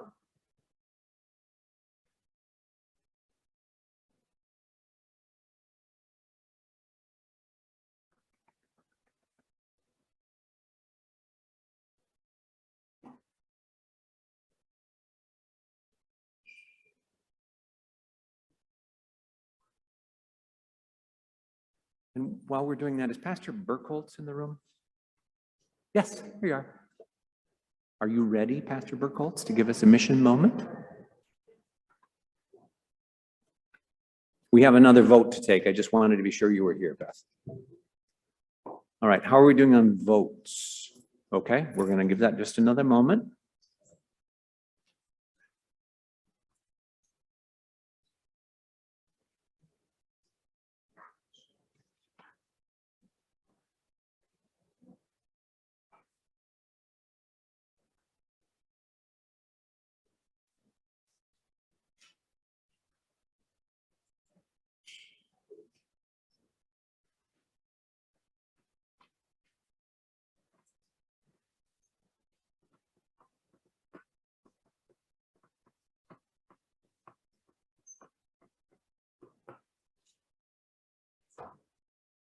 Are we close, Mr. Woodson? All right, we're going to close that ballot in 5, 4, 3, 2, 1.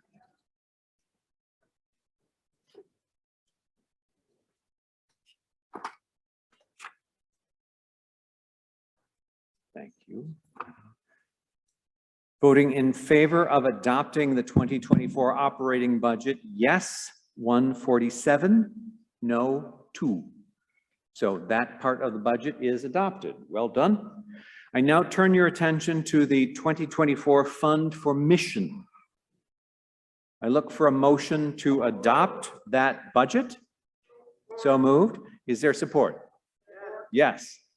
I invite you now, if you have questions or conversation, to come to one of the microphones. I'm going to look here in the room and I'm going to trust my Zoom monitors to let me know if anybody is coming Zoom-wise. I see no one at the microphone and I see no one coming up on Zoom. All right. As soon as this, turn your attention to your devices, please, and we're going to vote as soon as this ballot comes up then. All right, it just got onto my device. Are you in favor of the motion to adopt the 2024 Fund for Mission budget? Yes or no? Please vote now.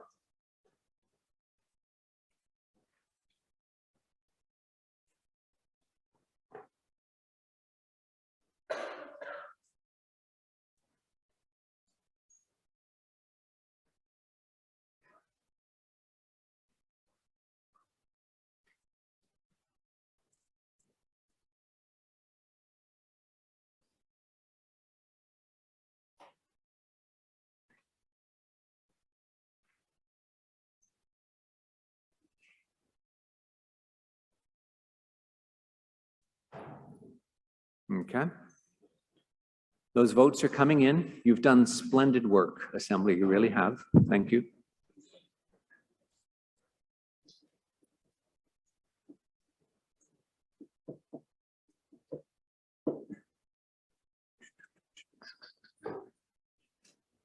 All right.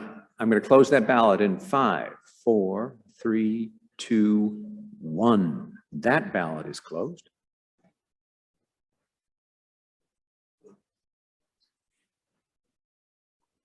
Thank you, Vicar.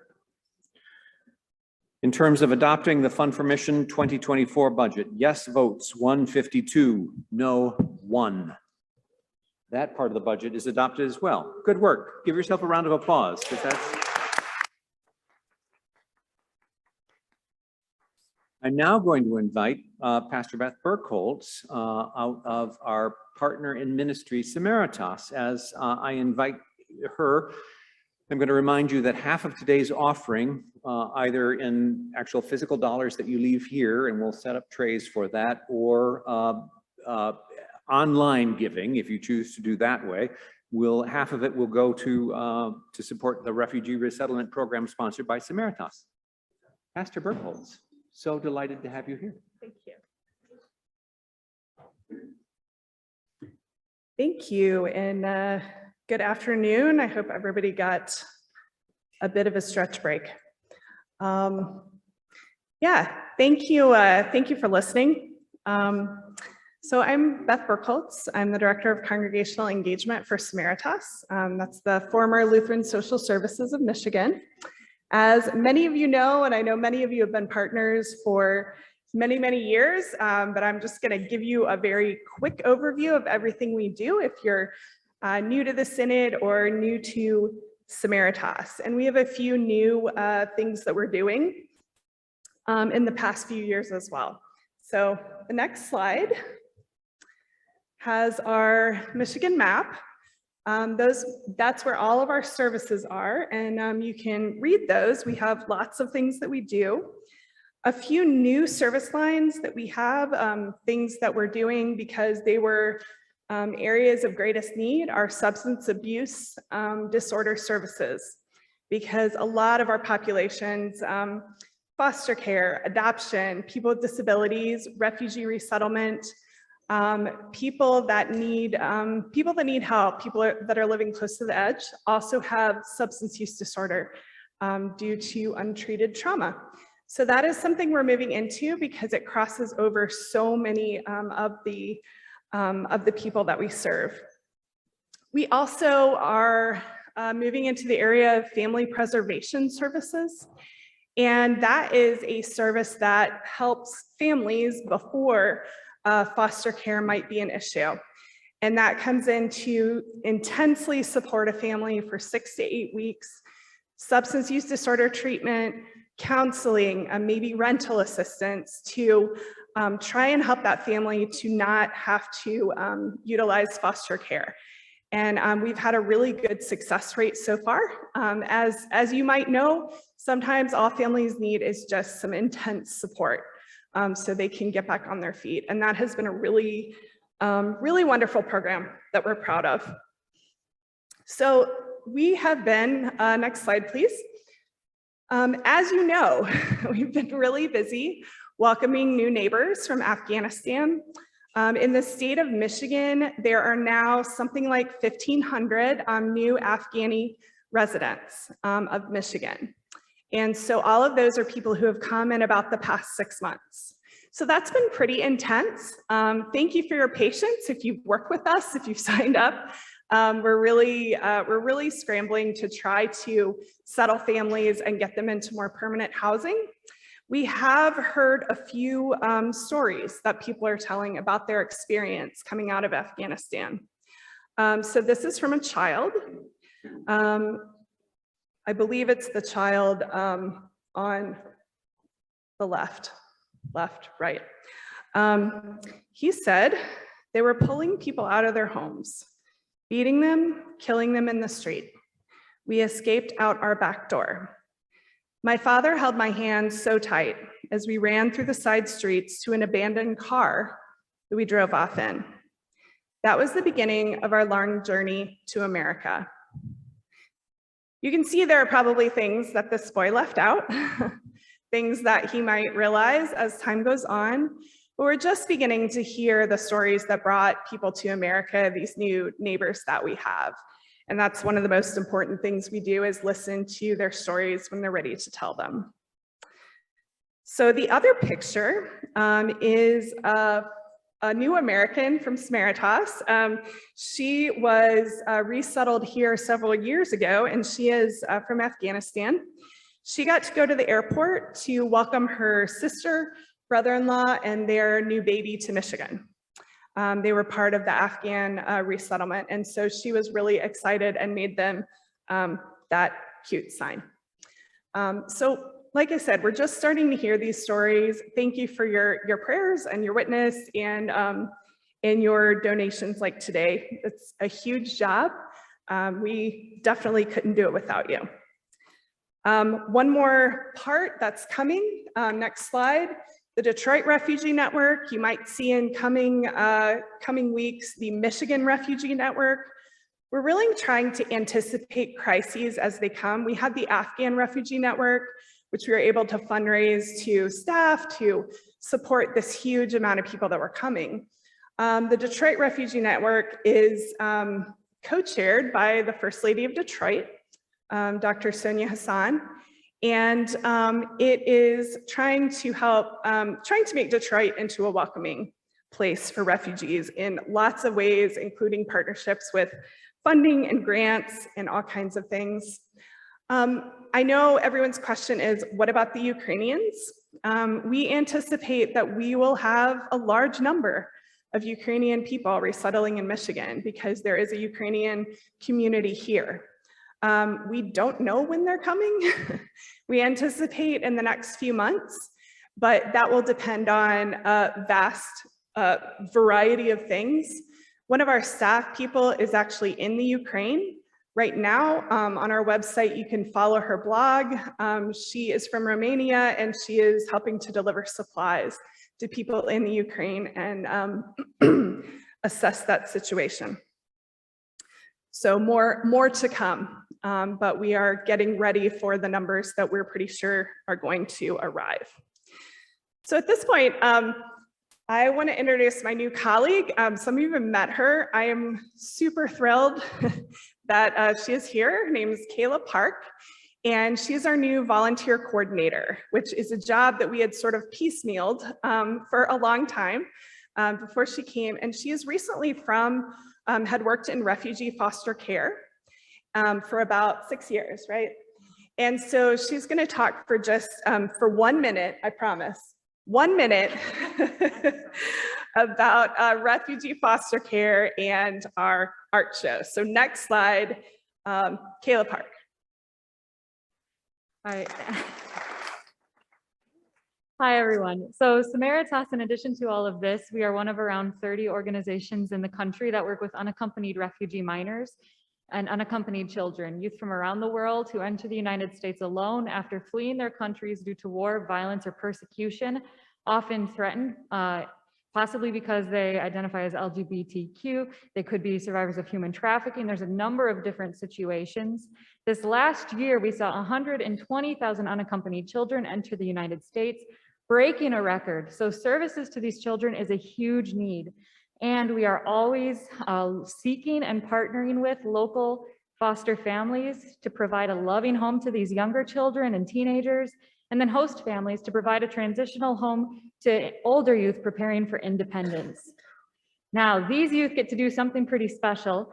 They create an art exhibit every single year, which gives them the opportunity to use their art and their own imagination to really express their hearts, their dreams, and their stories to the community and share that with the community.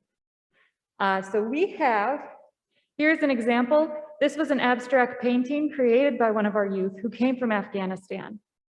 And we have taken some of their paintings and put them on items. And you can find these for purchase at the Samaritas table or online. And all of the proceeds go back to support these youth. So that's just another fun way to support them. And then also show an appreciation for the work that they do, which means a lot to them. And they get very excited when they see people toting their tote bags around the community. So.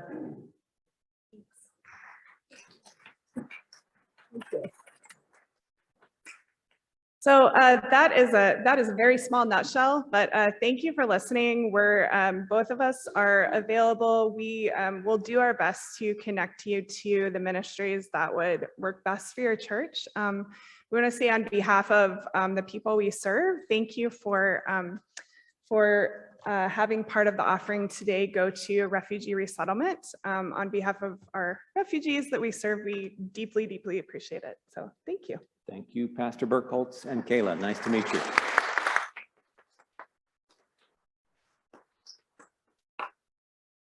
Are we ready to queue up the message from our Churchwide Assembly emissary? That's Pastor Shurston Sullivan. So I direct your attention to the screens. Hi, my name is Pastor Shurston Sullivan, and I am the pastor at Trinity Lutheran Church in Battle Creek, Michigan, in the Northwest Lower Michigan Synod. And I also get the privilege of serving on the ELCA Church Council. I really wish I could be with you in person, but the Northwest Lower Michigan Synod is also in Synod Assembly today. So I am with them on that side of the state. But I hope you are well in your meeting, and I bless you. I ask for God's blessings in your work. So Church Council was able to meet in April for our last meeting before this summer's Churchwide Assembly, which is exciting that that is coming up. And we've been meeting virtually throughout the pandemic. So we're finally able to be back in person for November and this April meeting. Excuse me. And it's been such a gift to be back together. It was amazing to be able to meet virtually in these ways. We've all learned great skills, but there's really something to in-person conversation, to those passing in the hallways and those interactions. So it's just really good to be together again. ELCA Church Council is the governing body of our national church office, and it's just a real gift to get to see the whole church in action. So I'm just going to give you a real quick summary of just a couple of the things that we did in our last meeting. So I have been serving for this 3-year period on the Budget and Finance Committee because for some reason the Holy Spirit thinks that I am good at finance or should be good at finance. And I'm learning, but it's a wonderful group, the finance team. Our treasurer, Lori Fedek, really does a great job of explaining stuff. And there's just some super smart people on the Finance Committee. So it's a good group to be part of. We say in my congregation that a budget is a missional document. Where your money goes shows where your values are, where your mission is. And in the ELCA at our meeting this year, we authorized an additional 3 million for ELCA World Hunger. So we had budgeted 22 million. We were able to raise that to 25 million. So that's an amazing testament to the work that the ELCA World Hunger is doing and how our work is happening around the world. Additionally, we approved 1.5 million for the Youth Gathering Fund. This was to offset some of the costs incurred by having to cancel the gathering the last 2 years due to the pandemic, but also to set the gathering team up to have funds in place to start planning for the 2024 event, which is going to be in New Orleans, which is super exciting. I might be a little nostalgic here, but my first gathering was in New Orleans. So it's cool to think that a new generation of kids are getting to go to that city and experience God in that place. So that is some of the work that we did around budget. And like I said, I think it shows some of the values of the church, that we value youth, we value our world partners, just a few of the things. We also did a lot of work in a lot of areas around rostered ministry. So you've probably heard in the news, educational debt is a major concern everywhere in every sector of our country. It's a big concern for pastors and congregations. We know that pastors can't take certain calls because of the level of educational debt they may be carrying, and congregations can't support pastors in the level of debt that they might need. So the church created a task force to look specifically at that issue so that pastors could be open to the call of the Spirit to go wherever they might be being called and to not have to worry about student loans holding them back. We also created a task force to look at how the ELCA's discipline practices for rostered leaders has unfairly impacted people of color and other marginalized groups, and try to undo some of those inequalities. We are looking at the church's social statements and messages on an ongoing process. So one of the pieces we did is we adopted a statement on Lutheran-Muslim relations called a Declaration of the ELCA to the Muslim Community. And we put together a group to start to implement some of the resolutions from the 2019 social statement, Faith, Sexism, and Justice, a call to action. So we'll start to see some of those things rolling out soon. And like I mentioned, oh wait, one more thing before I do that. We also heard a primer from the Young Adults Working Group. That is a group of young adults who serve on church council who are looking at how do we reach other young adults and how do we not just reach them, but how do we be a church where their skills and gifts can really flourish and grow. And so we heard from that group, and they've been doing a lot of really exciting work connecting with other parts of the ELCA. So it's exciting to see how that is going to unfold. And as I mentioned, we got ready for the Churchwide Assembly, which is this summer in Columbus, Ohio, which improved all of the things you have to do before a major national meeting, budgets and spending proposals, bylaws and continuing resolutions and languages and all of those other pieces. It also involved a lot of fun. So the ELCA Church Council terms are 6-year terms, and new classes come in every 3. So we celebrated the class of 2022 who will be going out in Columbus, and we started to get ready to welcome the class of 2028, which will be elected at the Churchwide Assembly. So like I said, this is just a real quick flyby of what's going on. But I just want to tell you, it's just a super exciting time to be part of the church. I feel really honored and blessed to get to be a part of this work and see all of the ways that our church is at work in our nation and our world, how it's challenging itself to be more authentic to the message of God and to reach the people of this world with the good news of Jesus Christ's great love for them. So I'm honored to be able to serve in this way. If you have questions or want to know more, feel free to reach out to me. Blessings in your work today, and I look forward to when we can meet together sometime soon. Bye. And the thunder rolls. So thank you, Kirsten, yay. So, okay. I'm going to invite Synod Vice President Paul Archer to make just a very, very brief closing remark. Thank you, Bishop Chris. Siblings, I felt compelled to add my thanks for the work you've done today on approving budgets and the debate that we've had on resolutions. I'm also compelled to remind you, my siblings, that in your collective wisdom, you have approved budgets for 2024 that are about $50,000 above those that were approved for this year. Increases in budgets have to be accompanied by increase in mission support. Mission support for the ministries of this synod come from the congregations. So I hope you will consider it part of your responsibilities as the elected voting members of this assembly to carry that message back to your congregations, that increased mission support is the only way we can increase the compensation packages to our synod staff and increases in all the other synod ministries that we have approved today. Thank you. Thank you, Vice President Archer. All right.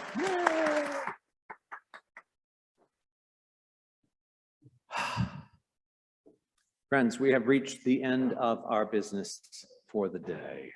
Following just a couple of things, we'll take a 15-minute break as we prepare for worship. I would say it sounds like it's really, really raining outside, so there's no point trying to struggle out to your car anyway. You'll just be washed away. I mean, it's just for your own safety. You should be here for worship, is what I'm saying. All right?